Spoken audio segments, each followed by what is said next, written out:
Hi people, మీరు రీసెంట్గా news చూసారా? ఓఆర్ఎస్ గురించి డాక్టర్ శివరంజని సంతోష్ గారు ఫైట్ చేశారు. సో ఈ ఫైట్ ఆల్మోస్ట్ 8 yearsగా తను చేస్తున్నారు.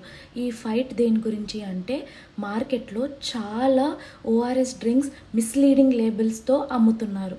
సో మనం ఏమనుకుంటాం, ఇంట్లో ఎవరైనా సిక్ అయితే మెడికల్ షాప్లోకి వెళ్ళి క్యాజువల్గా ఓఆర్ఎస్ డ్రింక్ అని అడుగుతాం. సో కానీ వాళ్ళకి ఏదైతే కమిషన్ ఎక్కువగా వస్తుందో ఆ డ్రింక్ సెల్ చేయడానికి ట్రై చేస్తారు. సో మనం చాలా జాగ్రత్తగా ఉండాలి. ఏ డ్రింక్ కొనాలి అంటే, దేని మీద అయితే ప్రిస్క్రైబ్డ్ బై WHO ఫార్ములా అని ఉంటుందో అవి మాత్రమే పర్చేస్ చేయాలి. Mostly they are available in powder form.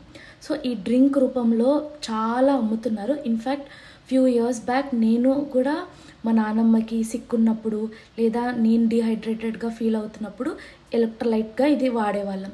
కానీ అది ఎంత రాంగో నాకు ఇప్పుడు అర్థమవుతుంది.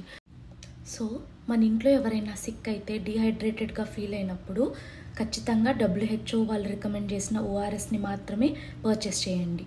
లేదా ఇంట్లో కూడా మనం తయారు చేసుకోవచ్చు. కాకపోతే right amount of sugar and salt వాటర్లో మిక్స్ చేసి ప్రిపేర్ చేసుకోవాలి. సో ఇకపై మనం చాలా జాగ్రత్తగా ఉందాం.